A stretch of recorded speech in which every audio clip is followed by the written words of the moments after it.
Ibu semua.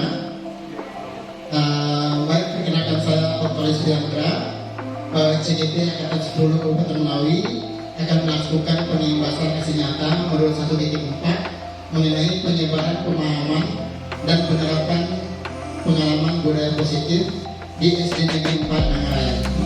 Baik, terima kasih Bapak Ibu atas waktu yang diberikan. Maaf telah mengganggu waktu Bapak Ibu untuk presentasi ini. Baik, kita langsung saja masuk ke presentasi. Yang pertama itu mengenai disiplin positif dan nilai kebajikan universal. Kita biasanya sekolah Bapak Ibu menerapkan peraturan sekolah. Peraturan sekolah itu sekarang kita coba ganti istilahnya dengan disiplin positif. Apa itu disiplin positif? Disiplin positif adalah menumbuhkan disiplin yang didorong dalam diri anak. Jadi didorong dalam diri anak tanpa adanya hukuman ataupun hadiah. Jadi mendisiplinkan anak secara positif dapat membantunya menentukan sendiri mana tindakan yang harus dilakukan serta mana tindakan yang sebaiknya dihindari dalam kehidupan sehari-hari. Kalau kita berarti dalam lingkungan sekolah ada tindakan positif. Jadi kalau tindakan positif ini Bapak Ibu, kita tidak menghukum anak lagi. Ketika mereka bersalah, mereka tahu bahwa mereka itu bersalah dan apa konsekuensinya. Nanti kita bahas di segitiga restitusi. Berikut nilai-nilai kebajikan. Nilai-nilai kebajikan universal ini adalah berarti nilai-nilai kebajikan yang disepakati secara bersama, lepas dari suku bangsa, agama, bahasa maupun latar belakangnya. Nilai-nilai kebajikan ini merupakan payung besar dari sikap dan perilaku kita, atau nilai-nilai ini merupakan fondasi kita dalam berperilaku. Nilai-nilai kebajikan adalah sifat-sifat positif manusia yang merupakan tujuan mulia yang ingin dicapai setiap individu. Nanti apa saja yang termasuk dalam nilai kebajikan, nanti ada profil Raja Pancasila,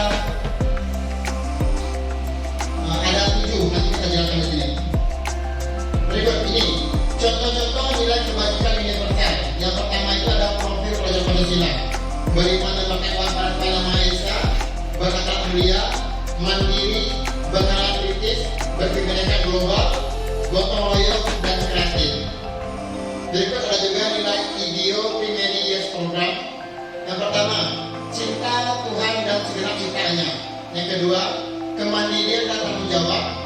Ketiga, kejujuran diplomatis, hormat dan santun. Yang keempat, yang kelima, dermawan, suka menolong dan gotong royong. 6, percaya diri, kreatif dan pekerja keras. 7, kepemimpinan dan keadilan.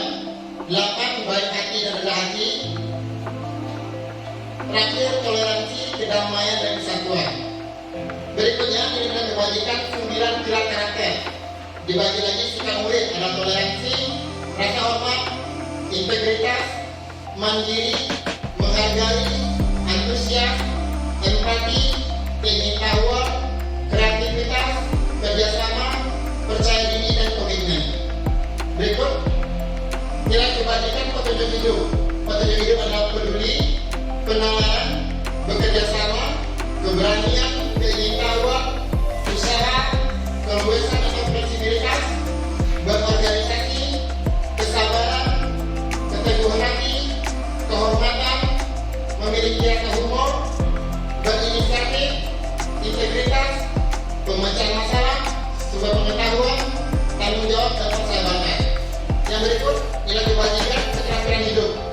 Dapat dipercaya, lurus hati, pendengar yang aktif, tidak merendahkan orang lain, memberikan yang terbaik dari diri. Yang terakhir, the 7 essential features. Ada empati, suara hati, kontrol diri, rasa hormat, kebaikan, toleransi, dan keadilan. Jadi di sini Bapak Ibu, nilai-nilai universal dan nilai-nilai yang berlaku secara umum. Apa saja nilai kebajikan ada di kita? Mau jujur, disiplin, tanggung jawab, toleransi, kebaikan dan segala macamnya. Jadi ini maksud dengan nilai-nilai yang universal. Berikut poin kedua, teori motivasi, hukuman, penghargaan dan restitusi. Yang negosiasi dalam bukunya Restructuring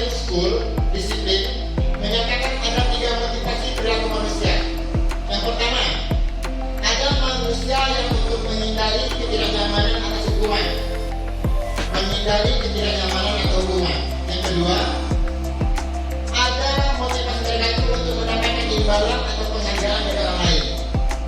Yang ketiga, manusia memiliki motivasi untuk menjadi orang yang mereka inginkan dan menghargai diri sendiri dengan nilai-nilai yang mereka percaya. Jadi setiap anak itu, siswa, ketika bertindak, ini motivasi dalam dirinya.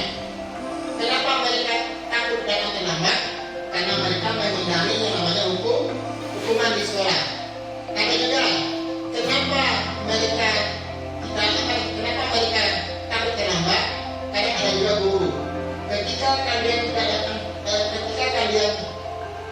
terlambat ke sekolah, akan bapak ibu berikan reward atau penghargaan. Ini biasa ya, bukan?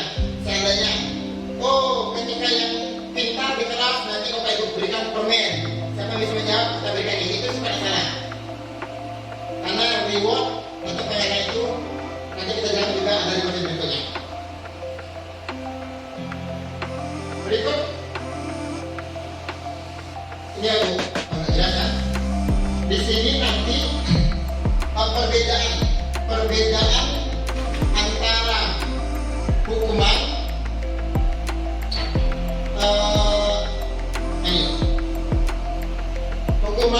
konsekuensi dan restitusi. Bisa bacakan seperti yang ada di sini ya.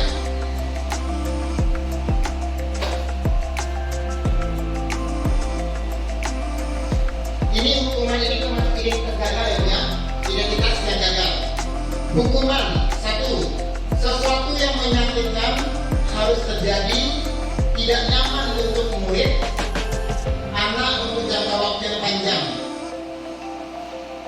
Sementara konsekuensi, sesuatu harus terjadi, tidak nyaman untuk murid atau anak untuk jangka waktu yang pendek. Sedangkan konsekuensi, korban bisa diabaikan. Mana bagus restitusi? Restitusi merupakan sebuah pilihan, menguatkan untuk murid atau anak dalam jangka waktu panjang. Korban mendapatkan ganti. Berikut hukuman. Perilaku pasif agresif bisa meningkat. Sementara pada konsekuensi, murid atau anak dibuat tidak nyaman. Penguatan hanya bertahan dalam jangka waktu pendek. Sementara restitusi, murid atau anak mendapatkan penguatan. Masalah terpecahkan.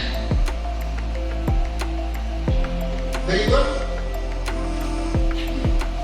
hukuman berlaku hanya pada sebuah institusi, tidak berlanjut pada kehidupan nyata.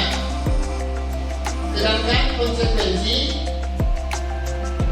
kita bisa menyatakan masyarakat apa peraturannya dan mampukah kamu untuk mengikutinya.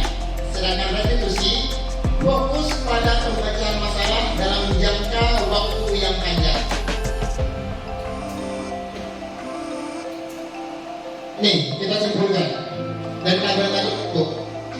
Berdasarkan diagram di atas, maka bisa kita simpulkan bahwa hukuman, kalau kita sekarang sering memberikan hukuman, sebenarnya hukuman itu tidak boleh. Hukuman itu adalah sesuatu yang gagal. Hukuman bersifat tidak terencana atau tiba-tiba. Kan tiba-tiba nih, mereka contoh, mereka menendang bola, pecah kaca. Apa yang kita berikan hukuman? Push up lah, mengganti kaca, atau dijemur di lapangan, itu hukuman. Hukuman bersifat tidak terencana atau tiba-tiba. Anak atau murid tidak tahu apa yang akan terjadi dan tidak dilibatkan. Karena hukuman ini kan hanya kita guru. Bagi banyak anak mecah kaca, kita guru pun kan harus kontak apa hukumannya.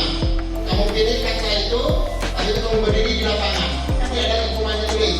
Ketika anak memecahkan kaca dengan bola, mereka akan mendapat hukuman ini. Jadi sana apa? Di sini ya. Anak atau murid tidak tahu apa yang akan terjadi dan tidak dilibatkan. Hukuman bersifat acara, hanya akan dari guru, anak sebagai korban, dan pihak guru yang memberikan. dan murid hanya menerima suatu hukuman tanpa melalui suatu kesepakatan. Tidak ada yang namanya komunikasi ketika mereka bersama. Ini hukumannya. Siapa yang menyatakan hukuman? Guru. Tidak melibatkan anak.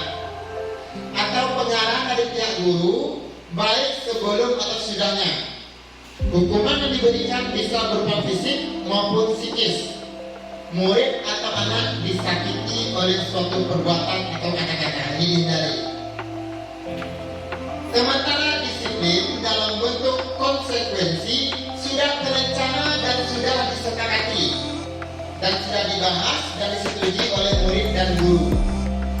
Umumnya bentuk-bentuk konsekuensi dibuat oleh pihak guru atau sekolah dan murid sudah mengetahui sebelumnya konsekuensi yang akan diterima bila ada pelanggaran. Ini namanya peraturan sekolah ini. Pada konsekuensi, murid tetap dibuat tidak nyaman untuk jangka waktu pendek. Konsekuensinya bisa diberikan berdasarkan suatu data yang umumnya dapat diukur. Misalnya, setelah 3 kali tugasnya tidak diselesaikan pada batas waktu yang telah diberikan, atau murid melakukan kegiatan di luar kegiatan pelajaran, misalnya mengobrol, maka murid tersebut akan kehilangan waktu bermain dan harus menyelesaikan tugas karena ketertinggalannya. Berikut, peraturan konsekuensi yang mengikuti ini sudah diketahui sebelumnya oleh murid. Sikap guru di sini senantiasa sebagai monitor. Contoh jadi berikut. Kita bikin peraturan. Berdasarkan ini, ketika anak datang terlambat ke sekolah dan guru sudah memulai pelajaran sudah setengah jam dimulai, apa konsekuensinya? Ketika teman mereka sudah istirahat, mereka tetap di kelas mengejar ketertinggalannya setengah jam sebelumnya. Nah, ini konsekuensi namanya. Udah dibicarakan terlebih dahulu. Jadi beda dengan hukuman. Kalau anak telat, hukumannya berjemur di lapangan. Ketika anak telat, hukumannya itu membuat sampah. Itu hukuman. Beda dengan konsekuensi. Berikut ini yang mesti ditanya dari Bapak Ibu ketika awal semester.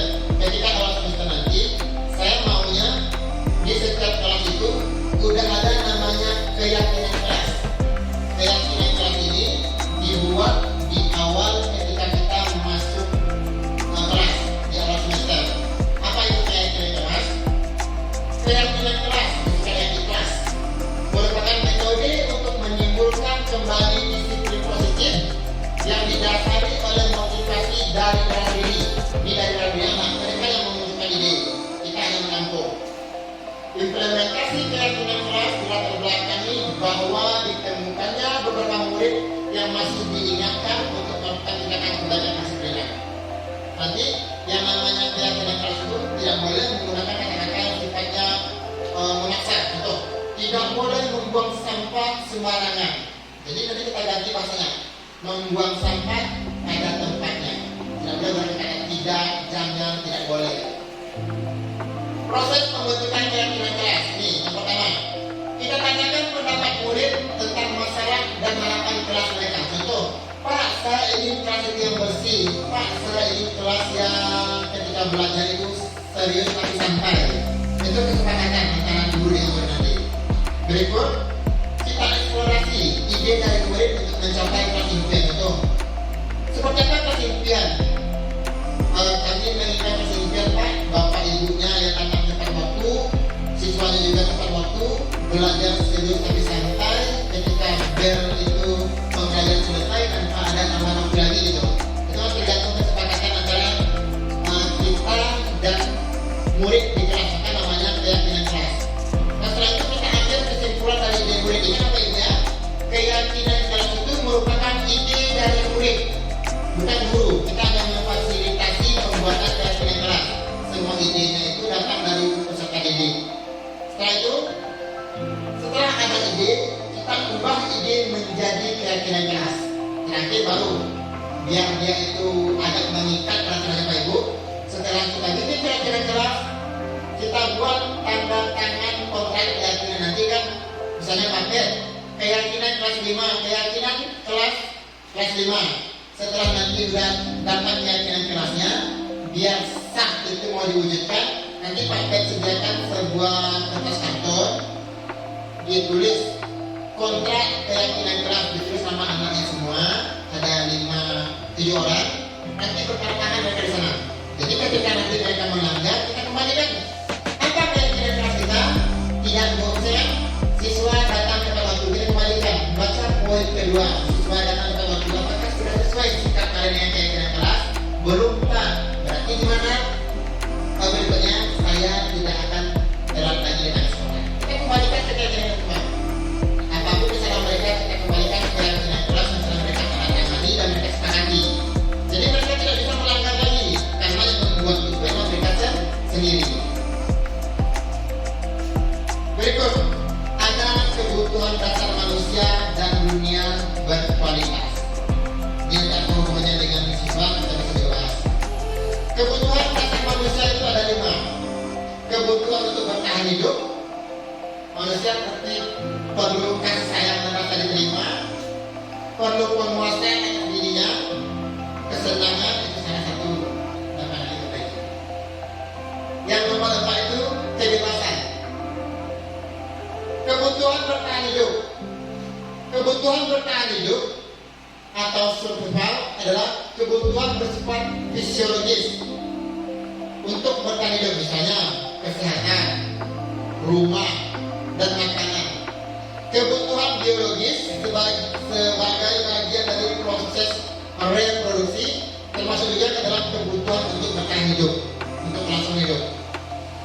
Berikut kasih sayang dan rasa diterima. Kebutuhan untuk disayangi dan diterima meliputi kebutuhan akan hubungan dan koneksi sosial, kebutuhan untuk memberi dan menerima kasih sayang, dan kebutuhan untuk merasa menjadi bagian dari suatu kelompok. Kebutuhan ini juga meliputi keinginan untuk tetap terhubung dengan orang lain, seperti teman, keluarga, pasangan hidup, teman kerja, binatang peliharaan, dan kelompok di mana kita tergabung. Jadi di sini kalau saya simpulkan kasih sayang. Siapa bapak ibu yang kasih sayang? Perlu semua ya. Kalau bapak, kalau suami perlu kasih istri, istri perlu kasih suami. Campur itu. Sama.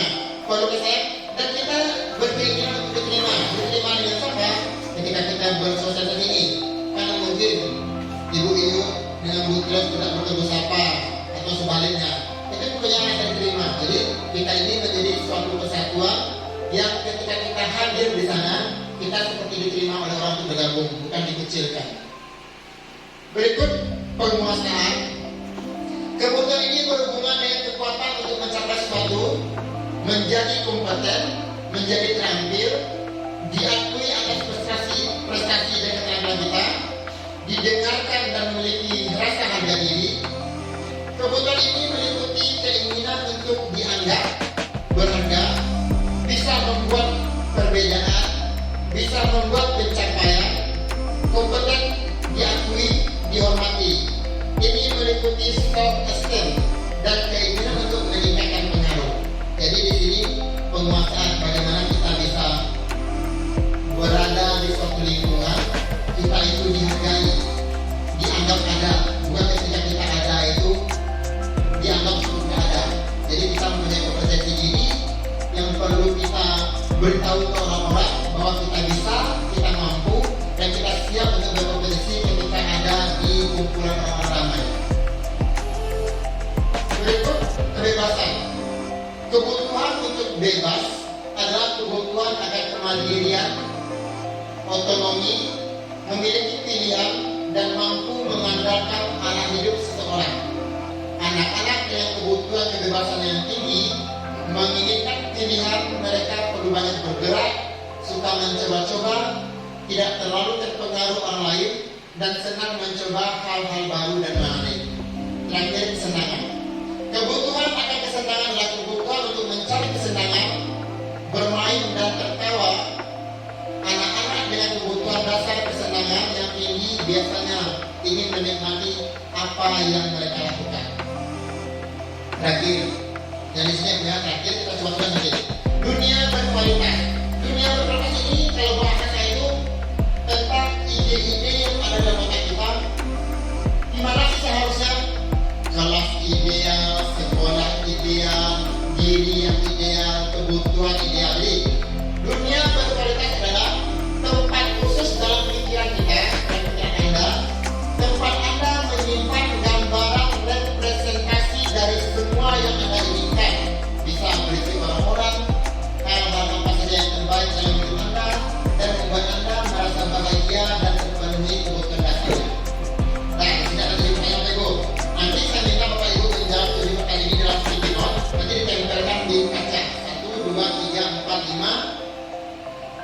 Oh ini ya, satu ini nanti nomor 1, nomor 2, 3, 4, 5, 6, 7. Jadi kita sepakati dulu.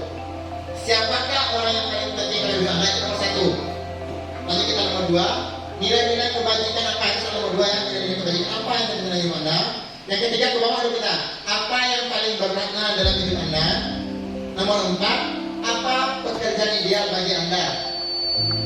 Berikut nomor 5, kalau Anda menjadi orang yang ideal, karakter atau sifat apa yang Anda paling inginkan ada pada diri Anda? Baru nomor 6, apa pencapaian Anda yang sangat Anda banggakan? Nomor 7, ceritakan bagian pelajaran hidup Anda di mana Anda merasa itulah titik puncak hidup Anda. Jadi nanti saya bagikan sticky note, 1 orang nanti 7. Nanti Bapak Ibu boleh tempelkan di kaca, juga boleh tanya di kaca. Jadi nanti waktu 10 menit cukup lah, cuma menjawab. Nggak usah dipilih jawaban pertanyaannya, langsung jawabannya. 1, 2, 3, 4, 5, 6, 7. Nanti Bapak Ibu tempelkan di kaca. Paham dulu ya?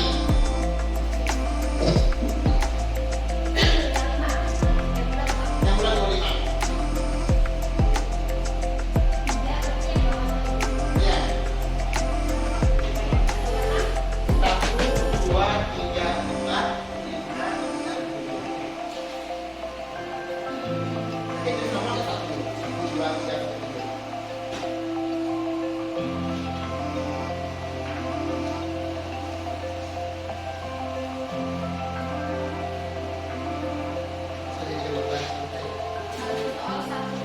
Ya.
Yang satu Pak, maksudnya satu, langsung jadi soal Pak langsung ya. Siapakah orang benar? Satu, keluarga boleh. Kalau juga satu, selingkuhan. Istri orang.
kejadian bagi Anda.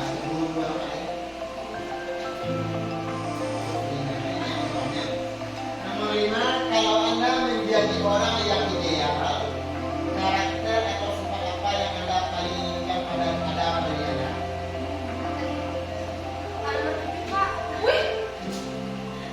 Ceritakan bagaimana dulu Anda di mana Anda merasa itulah yang puncak hidup Anda. Contoh ketika saya di wisuda bisa menikah. Kalau kayak ketika saya dibuka menjadi pegawai negeri. Atau ketika kalau yang lain misalnya ketika saya melihat sesuai dengan dia menjadi berhasil.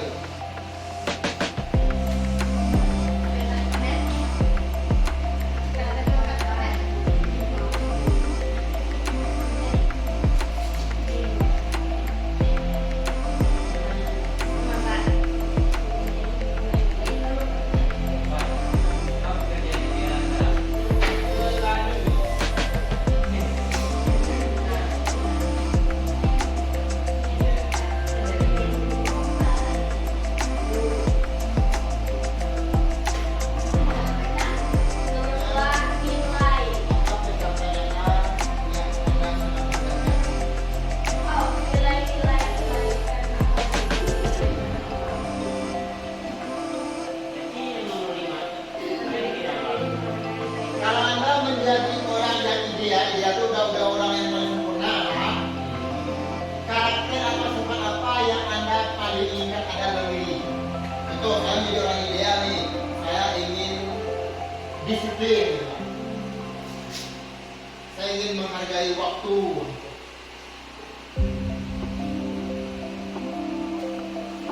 Oke, kita jadi orang yang sempurna. Apa yang benar-benar kita lakukan?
Nomor 6, apa pencapaian Anda yang Anda sangat banggakan? Contoh bisa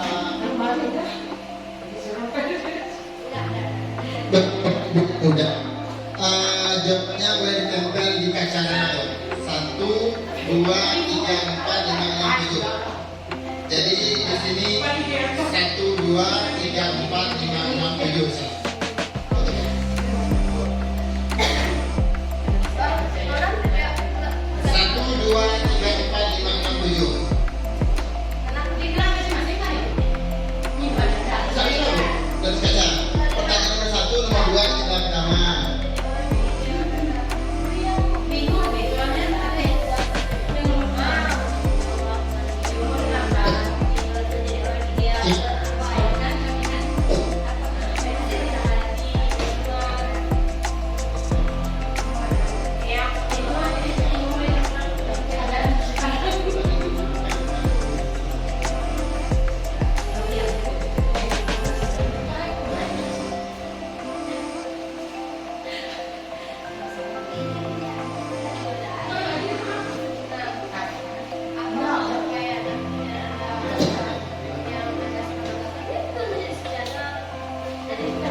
Ditempel ya.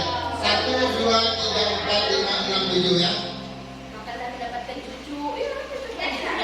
Ketika menjadi anak kakek. Bagaimana cara kamu menjadi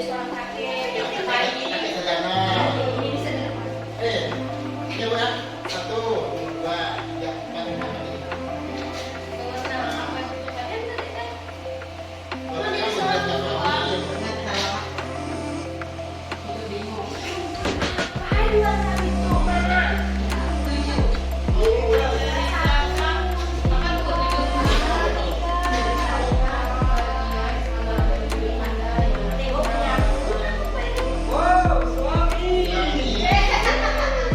Oh, berarti anak-anaknya enggak.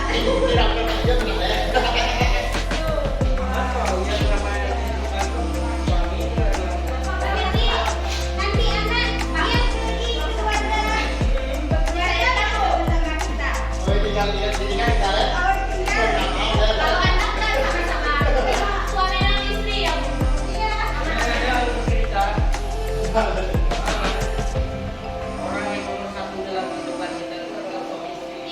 Nah, kalau satu berdua. Ada saya, ada saya.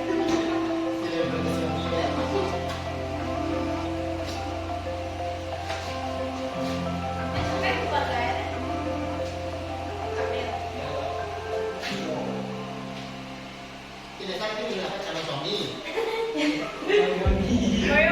Aku tapi yang langsung. Aman.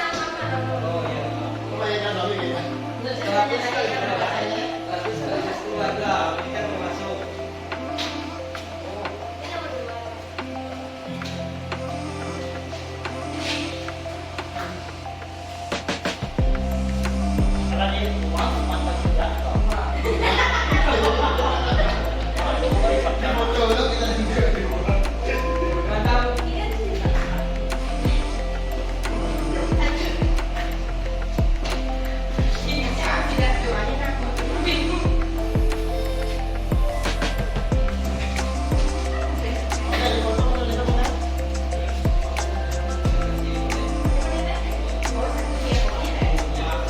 Ini bang, kayak punya kita nonton bu, yang kita yang bicara waktu.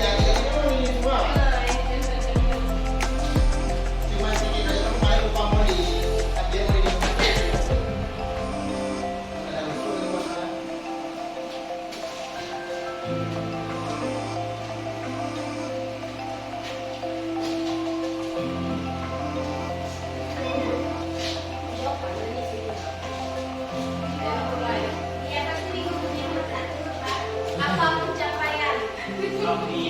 Apa pencapaian yang anda sangat banggakan?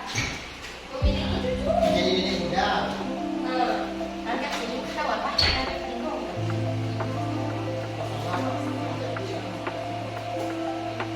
Cucu ceritakan. Ya, misalkan. Ceritakan pencapaian anda.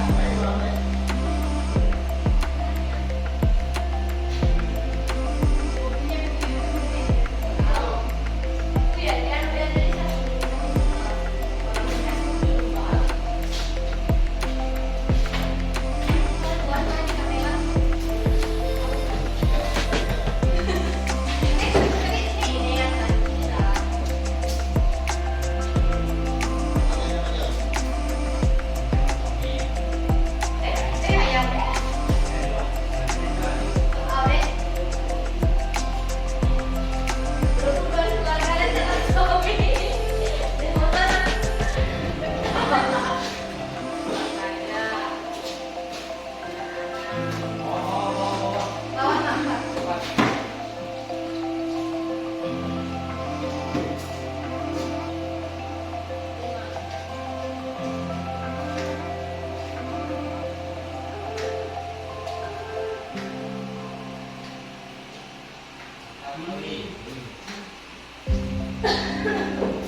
Baik, udah.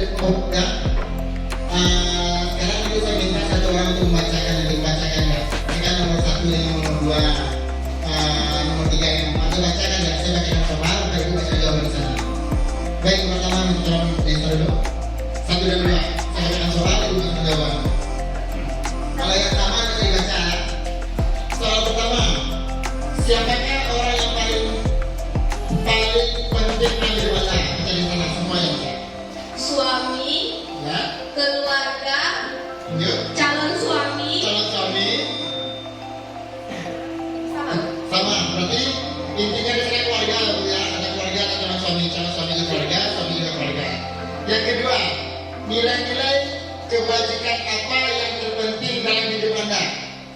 Percaya diri, kreatif, dan bekerja keras, menghargai, baik hati, baik dan rendah hati, beriman, terus kejujuran, disiplin, bertanggung jawab. Dan Nah, terima kasih Bu Nesa.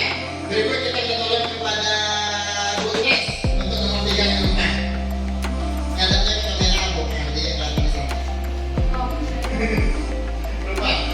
Soalnya apa yang paling bermakna dalam hidup Anda? Dibaca Bu. Kalau sama bisa. yang pertama itu keluarga, Keluarga.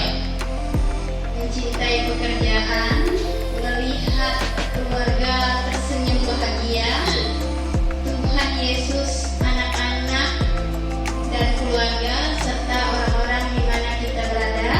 Itu. Kemudian keyakinan kepada Tuhan, diri sendiri dan anak-anak dengan anak-anak.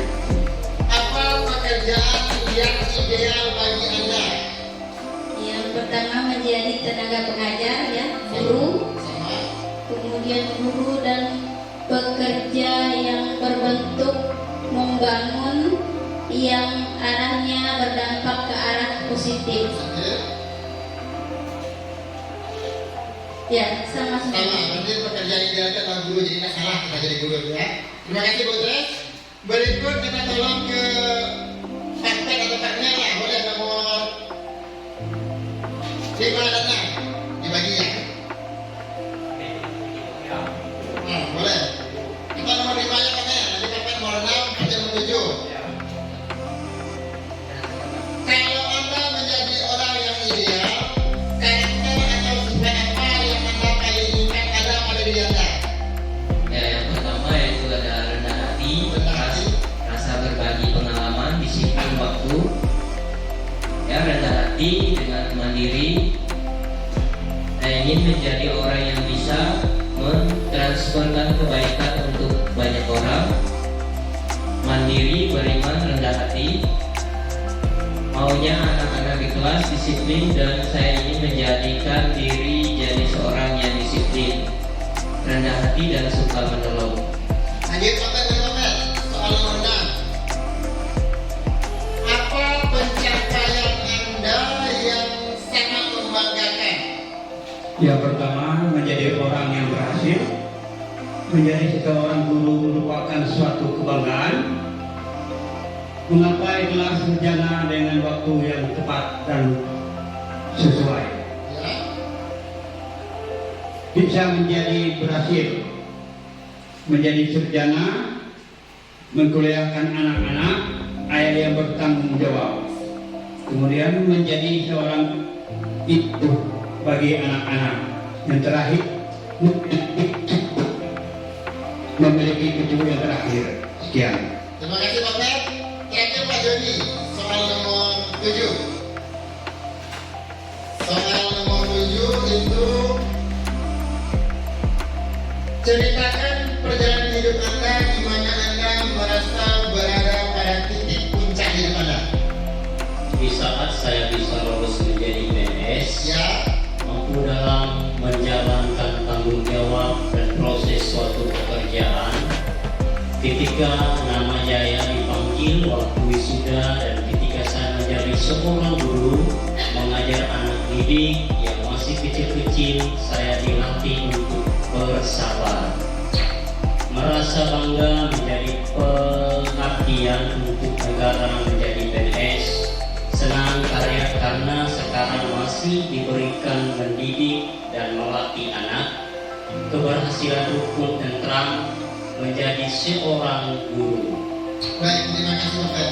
Jadi di sini Pak, ini makanya dibilang dunia berkualitas, dunia yang kita impikan, yang ada dalam pikiran kita, yang ideal itu seperti apa? Ini contohnya gitu.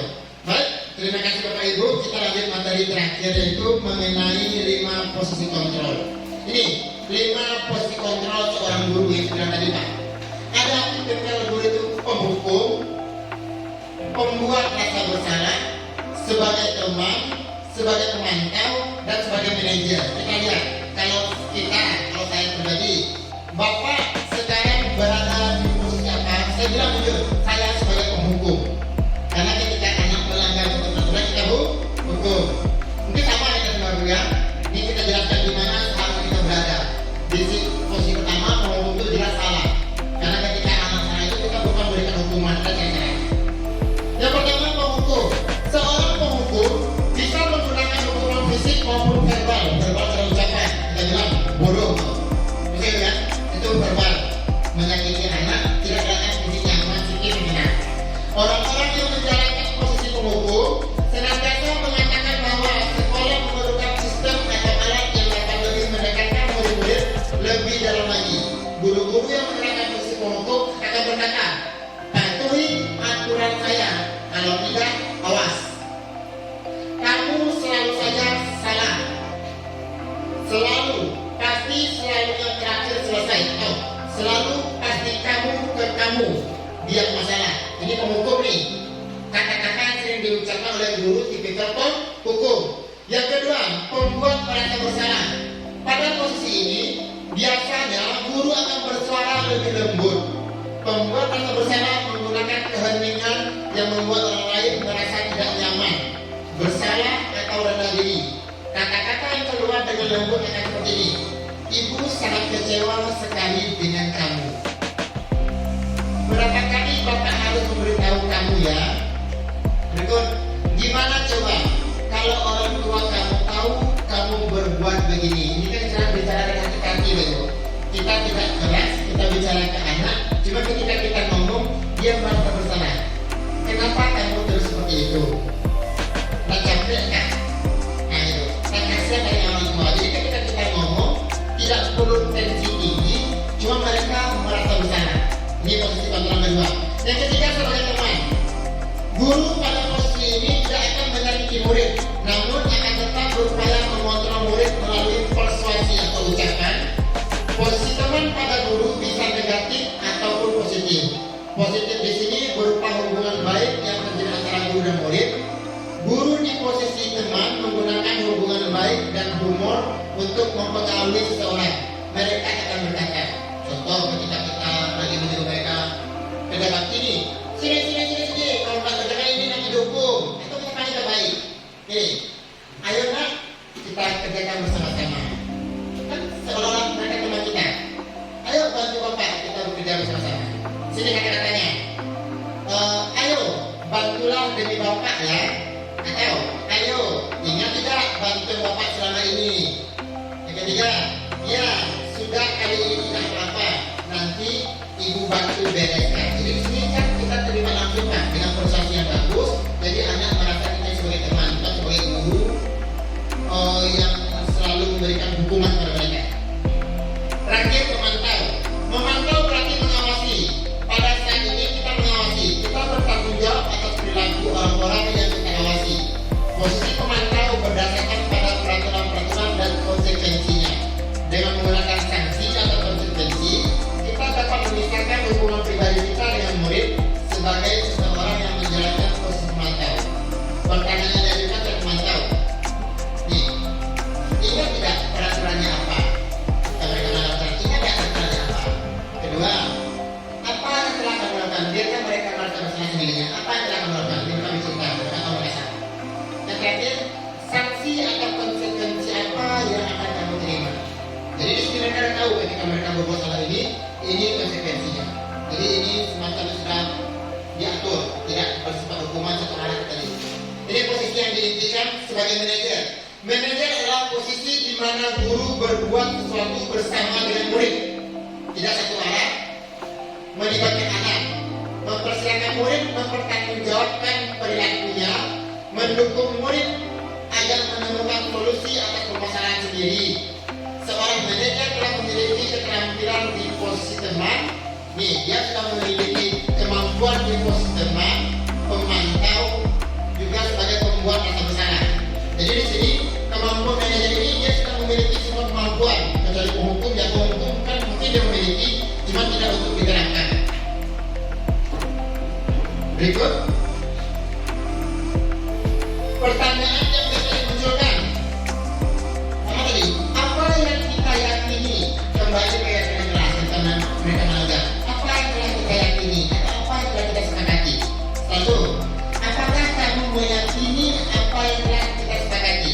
Berikut, jika kamu meyakininya, apakah kamu bersedia memperbaiki kesalahan? Jadi di sini anak diajak berdiskusi agar mereka tahu bahwa mereka itu salah. Dan ketika mereka salah, kita kembalikan kepada keyakinan keras yang telah mereka buat. Ini konsepnya. Yang terakhir, segitiga restitusi. Segitiga restitusi ini ada di sini. Kamu tentu punya alasan mengapa melakukan itu. Adakah cara yang lebih efektif untuk mendapatkan apa yang membutuhkan? Setiap orang pasti pernah melakukan kesalahan. Kamu bukan satu-satunya yang pernah melakukan ini. Kamu ingin menjadi orang yang seperti apa? Keyakinan apa yang telah disepakati? Ini poinnya. Berikut, validasi tindakan salah. Ini tiga dalam segi tiga restitusi. Pertama, menstabilkan identitas. Setelah itu menanyakan keyakinan. Validasi tindakan salah, baru menanyakan keyakinan. Ini penjabarannya. Segitiga restitusi. Menstabilkan identitas. Bagian dasar dari segitiga bertujuan untuk mengubah identitas anak dari orang yang gagal atau bersalah karena melakukan kesalahan menjadi orang yang sukses.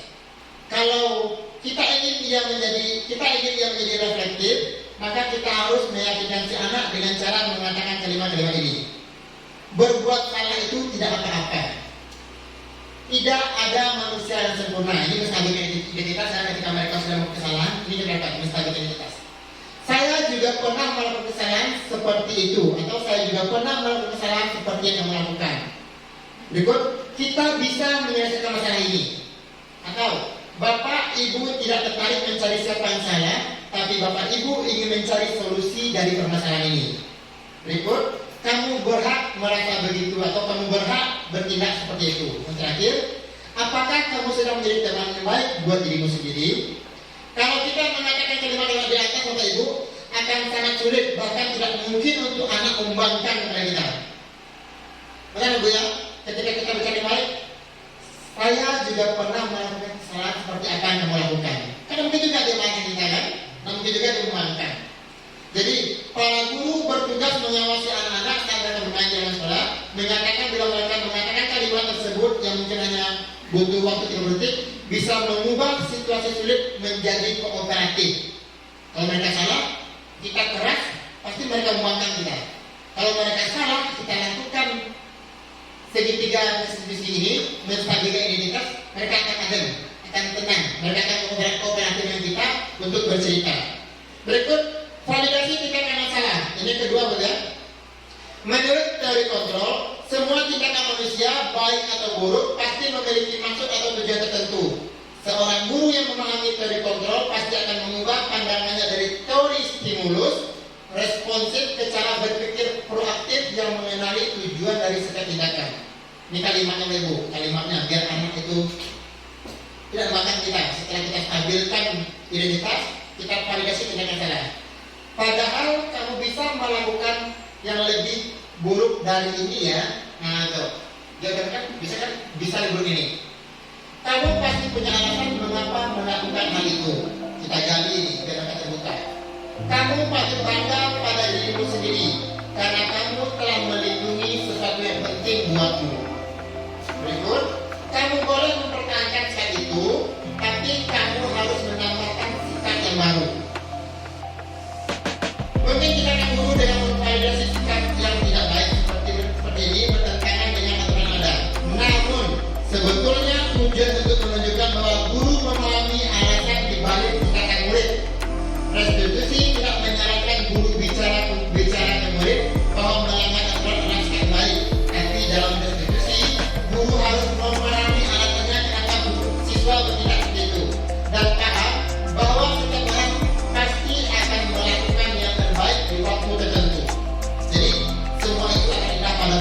juga kesalahan anak itu akan baik pada waktunya. Terakhir, menanyakan keyakinan.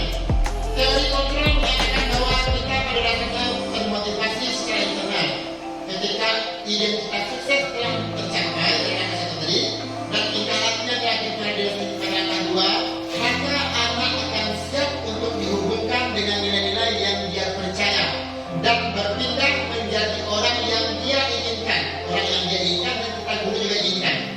Pertanyaan-pertanyaan di bawah ini bisa menghubungkan keyakinan anak dengan keyakinan kelas atau keluarga. Apa yang kita percaya sebagai kelas atau keluarga? Apa nilai-nilai umum yang telah kita sepakati? Apa bayangan kita tentang kelas yang ideal? Atau kalau kamu mau jadi orang seperti apa?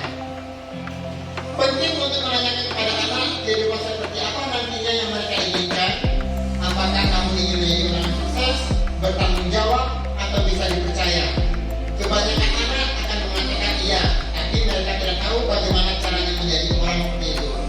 Guru dapat membantu dengan pertanyaan seperti apa jika mereka menjadi orang yang seperti itu. Ketika anak sudah mendapatkan gambaran yang jelas tentang hal seperti apa yang mereka inginkan, guru dapat membantu anak tetap fokus pada gambaran seperti apa mereka ke depannya. Ini contoh kasus itu. Contoh kasusnya. Anto dan Dino sedang bermain bersama di lapangan basket. Dan tiba-tiba terlibat dalam sebuah pertengkaran adu mulut. Dino pun menjadi emosi dan mengadakan kontak fisik, menarik ke meja Anto dengan kasar sampai 3 kancingnya terlepas. Pada saat itu, guru piket langsung melayani mereka dan membawa mereka ke ruangan kepala sekolah. Ibu Suti sebagai kepala sekolah berupaya menenangkan keduanya, terutama Dino. Dino, sepertinya kamu saat ini sedang marah sekali. Mendengar itu, Dino pun mengalir bercerita tentang kekesalan hatinya. Ibu Suti pun melanjutkan bahwa membuat kesalahan adalah hal yang manusiawi, kan? Ini membuat kesalahan. Membuat kesalahan adalah yang manusiawi. Dan bahwa mempertahankan diri adalah hal yang penting. Namun meminta Dino memikirkan cara lain yang mungkin lebih efektif karena saat ini Dino berada di ruang kelas. Ibu Suti melanjutkan bertanya tentang keyakinan sekolah yang disepakati. Keyakinan sekolah, kira-kira keyakinan kelas. Pada poin ketiga menanyakan keyakinan.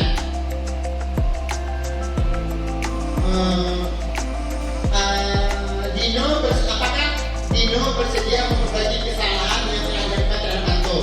Dino pun akhirnya perlahan mengangguk. Kemudian Ibu Suti balik bertanya kepada Anto, hal apa yang bisa dilakukan Dino untuk memperbaiki masalah? Anto menjawab, saya perlu kancing saya diperbaiki, Bu.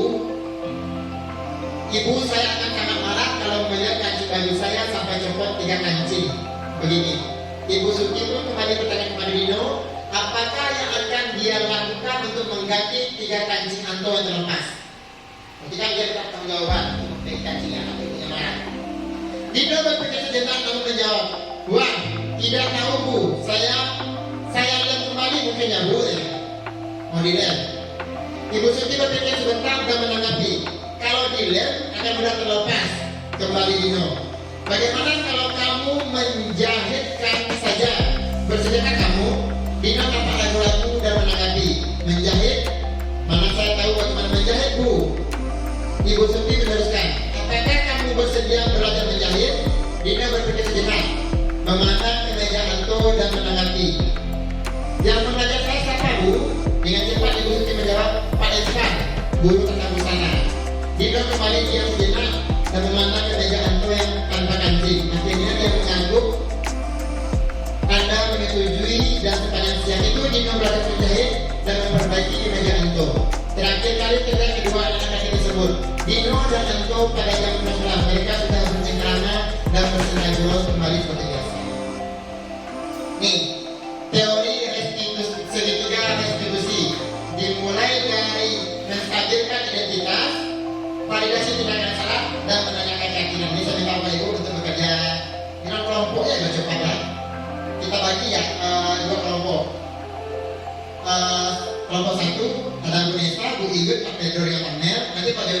Sini enggak? Dengan butir sini persentan. Kelompok 2. Ini kita jawab ya. Nah ini, jawab pertanyaan ini.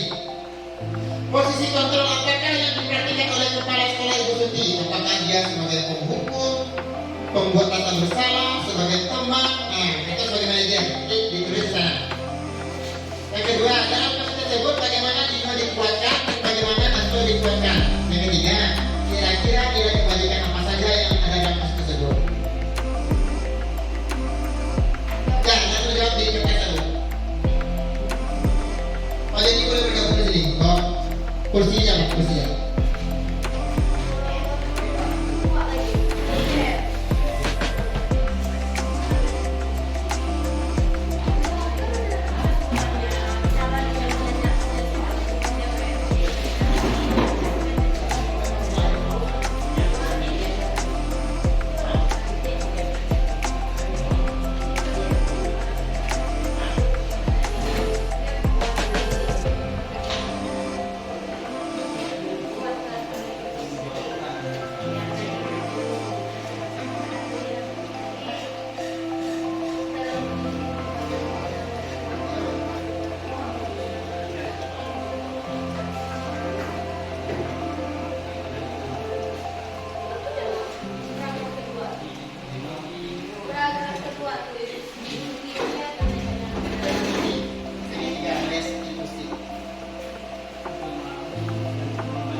satu kelompok untuk mempresentasikan dan satu kelompok untuk menanggapi. Jadi kalau udah gitu kita paham, bisa paham di mana posisi kontrolnya yang akan kami lakukan tentang segitiga distribusi. Kelompok 1 atau kelompok 2 presentasi? Berarti kelompok 2 presentasi, berarti kelompok 3 nanti menanggapi. Kita presentasi di kelompok, yang lain menanggapi nanti. Siapa mau presentasi? Berarti satu presentasi, satu menanggapi. Karena kita hanya 2 kelompok. Serah. 1, 2, 1, 2.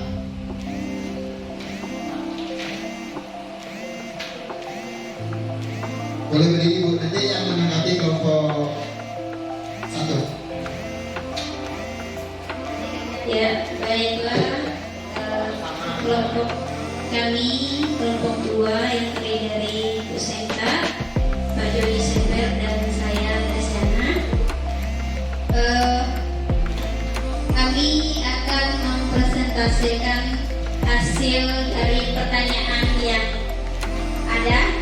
Yang pertama itu posisi kontrol apa yang telah dipraktekkan oleh kepala sekolah Bu Siti, hal-hal apa saja yang dilakukan sehingga Anda berkesimpulan demikian ya. Jadi kami menjawabnya, Ibu Suti itu adalah sebagai manajer. Mengapa dia sebagai manajer? Karena dia sudah memposisikan dirinya sebagai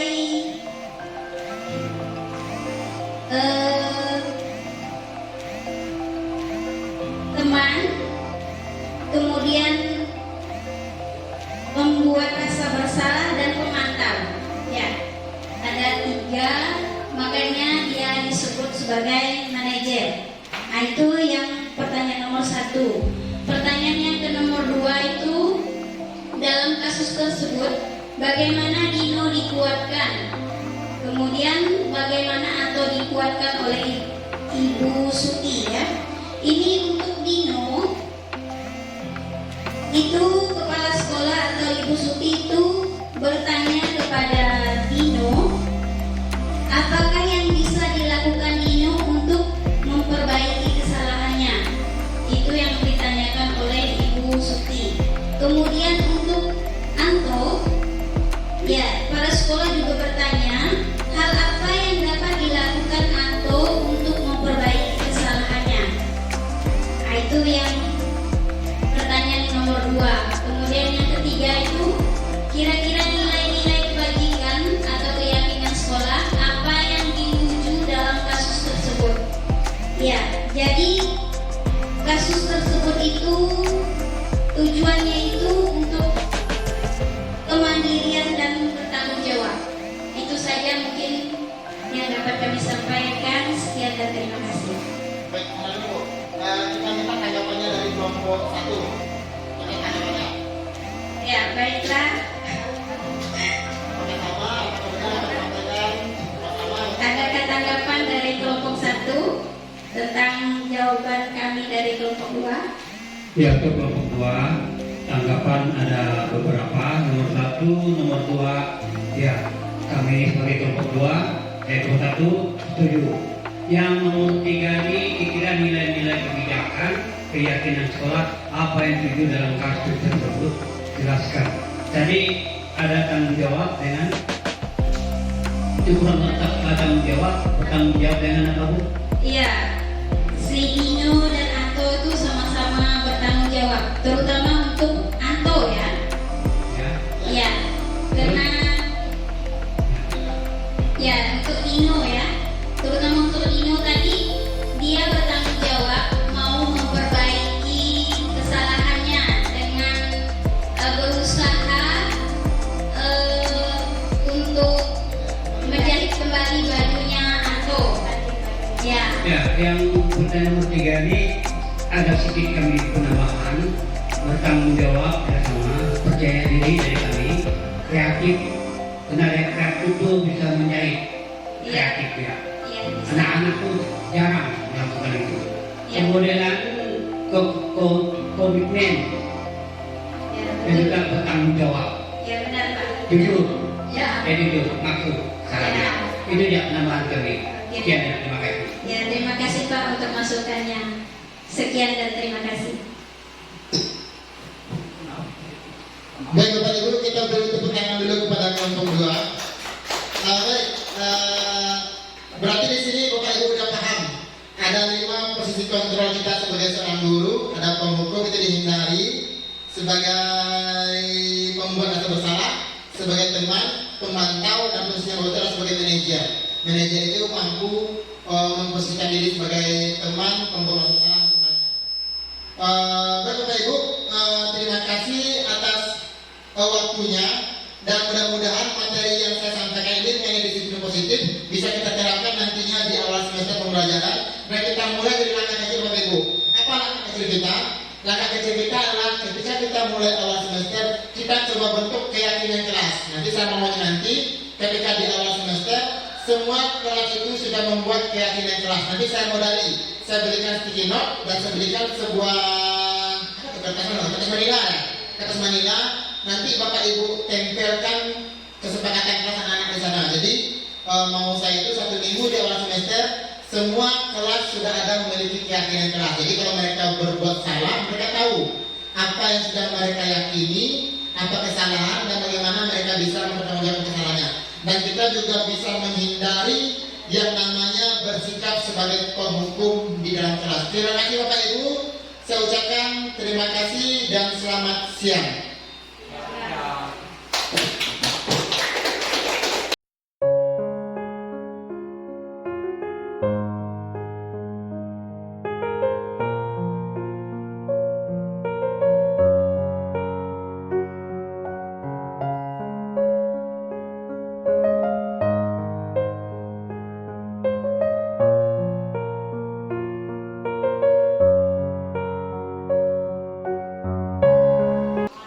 Oke, baik, selamat pagi.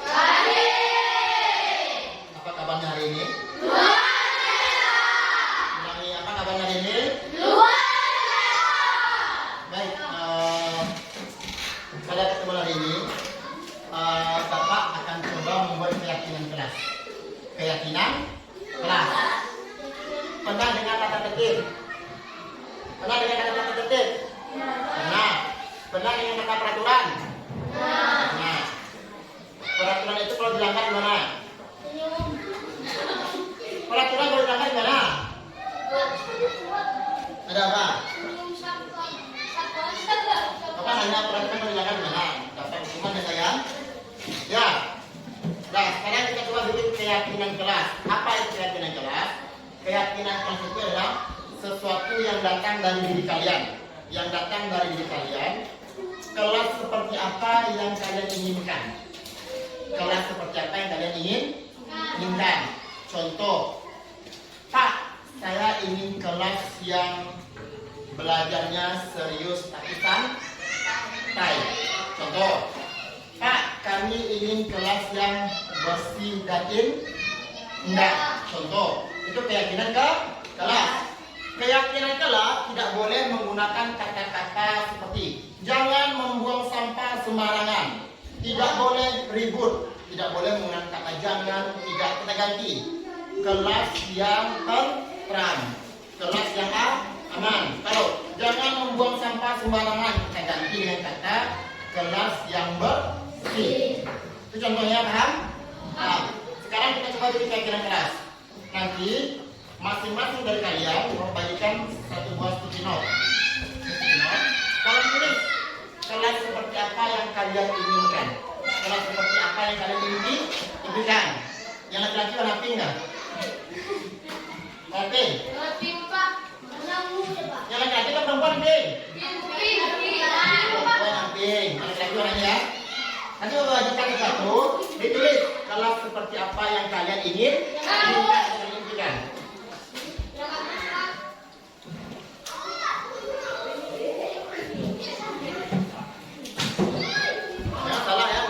Bagian yang ini kan ada lemnya nih, bagian sini yang tuliskan biar dia nanti zaman tinggal.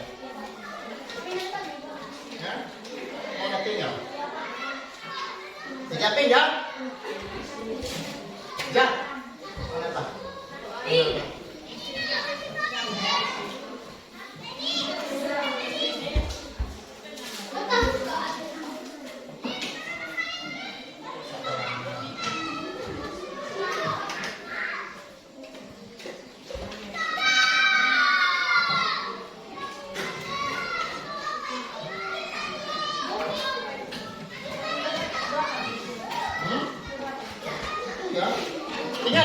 masing-masing kalian hanya menuliskan satu keyakinan kelas.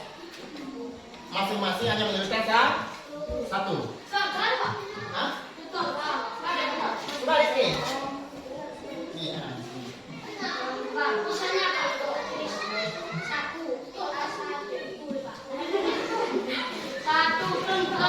Ya.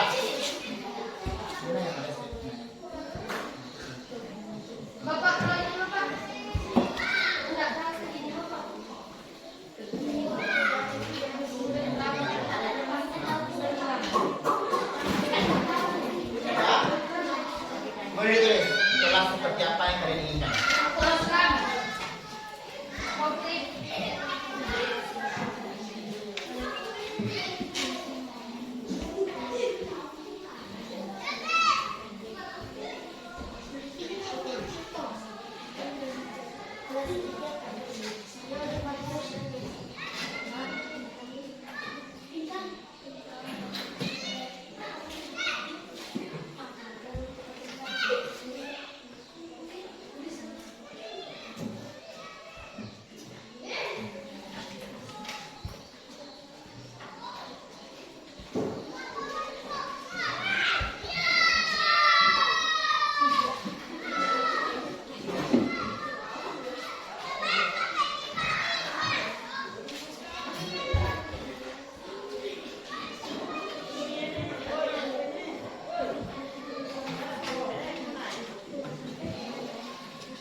Ya, tulis satu kalimat kelas seperti apa yang kalian impikan. Sudah bilang bersih dan indah. Kelas yang bersih indah. Pembelajaran yang serius tapi santai. Oke. Sudah tulis. Pikirkan dalam otak kalian, dah. Dengar. Pikirkan dalam otak kalian. Ketika kalian belajar kelas seperti apa yang ada di otak kalian tuh, dan guru seperti apa yang ada di otak kalian. Saya ingin guru yang tidak suka marah-marah, tuh, guru yang ramah. Satu ya.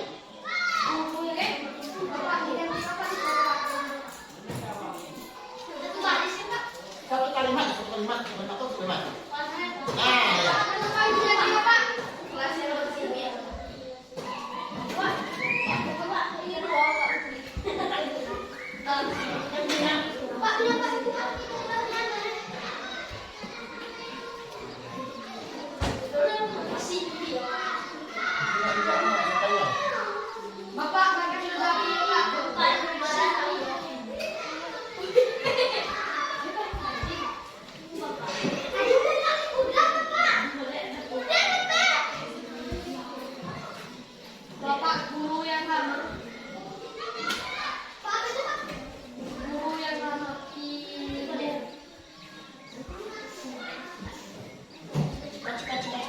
Kalau sudah, tempelkan di sini. Terus nama boleh bawahnya. Kalau udah, tempelkan di sini.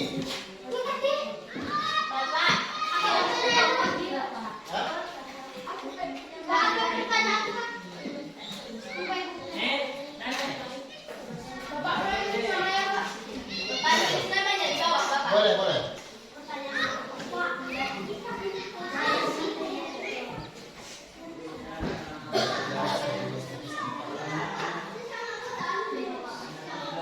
Dah, baju yang udah silakan ditempel di sini. Silakan tempel ya. Yuk, silakan. Terus namanya lagi.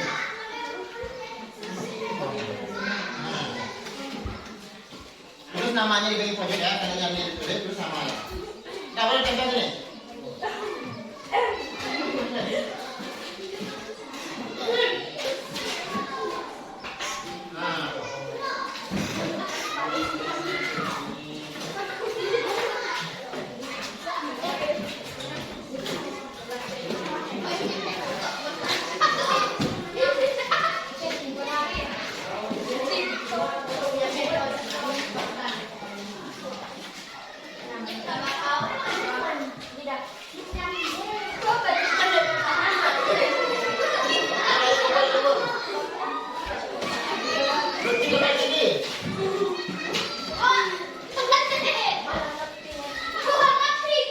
Nah, di sini Rena.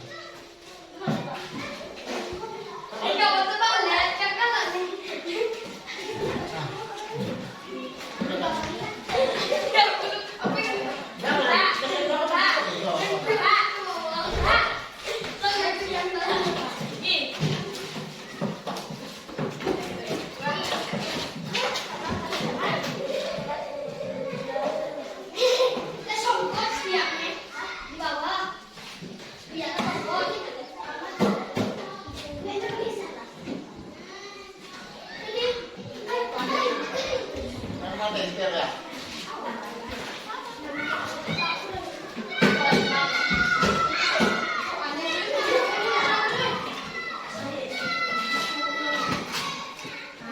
Mulai lagi.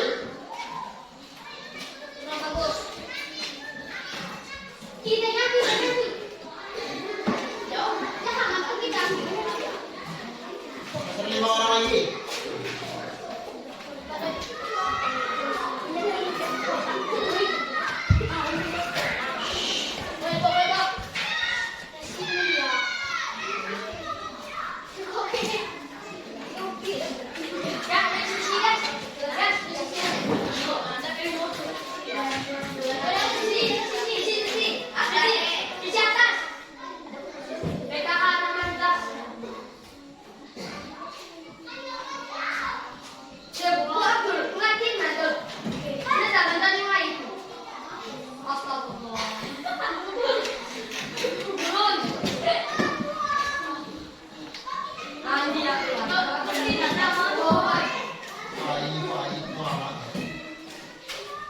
Nah, lagi.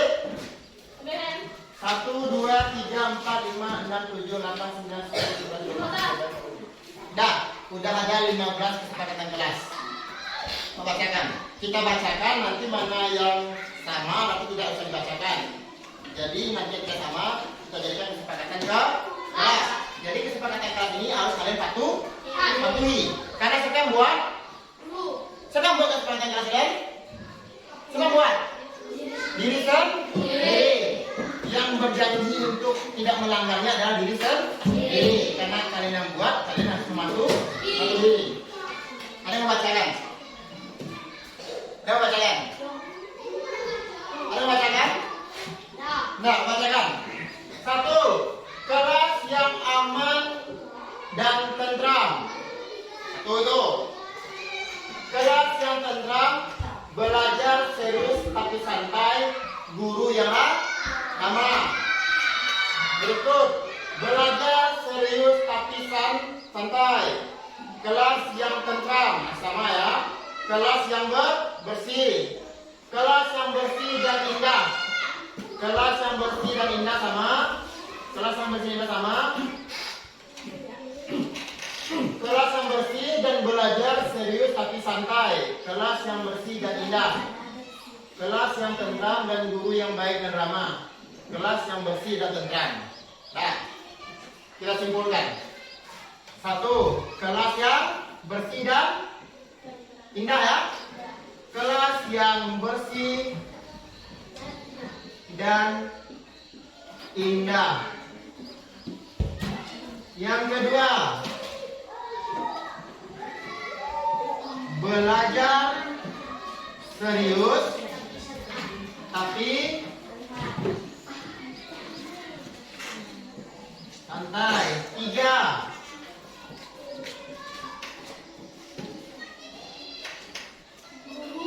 Guru yang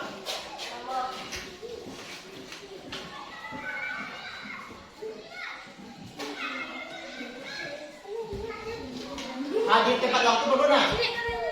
Hadir tepat waktu. Perlu. Tambahkan.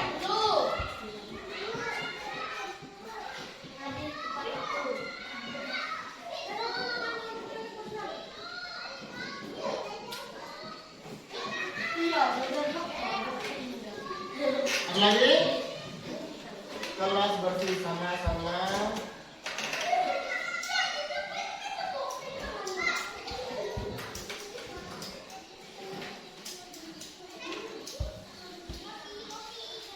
Perhatikan, udah dapat kesepakatan kelas.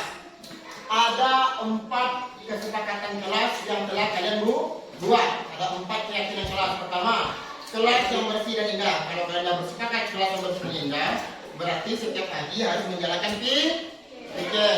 Tidak ada sampah yang berserakan di dalam kelas. Nah, paham ya? Paham?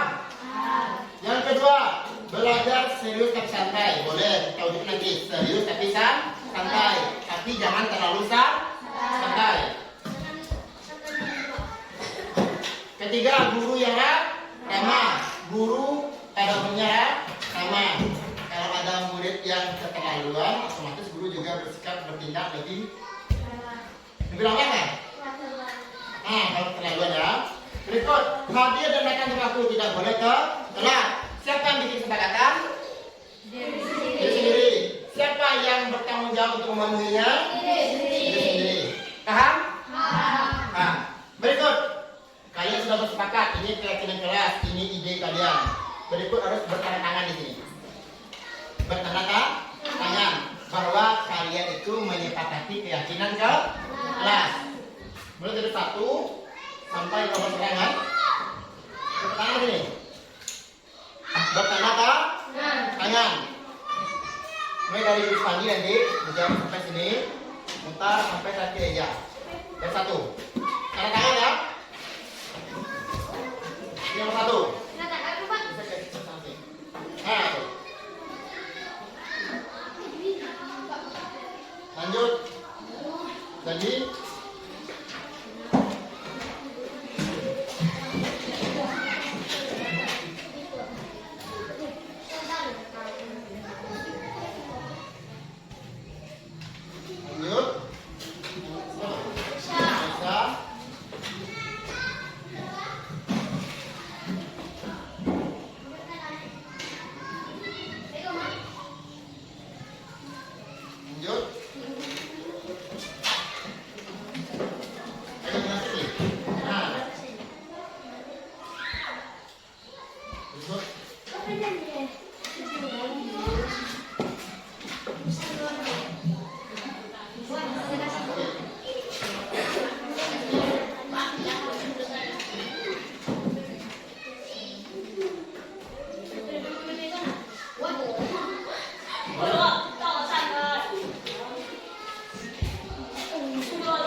dengan menandatangani kontrak keyakinan kelas ini, berarti kalian harus mengikuti apa yang berlaku di sana ya. Nah, terakhir tanda tangan ya.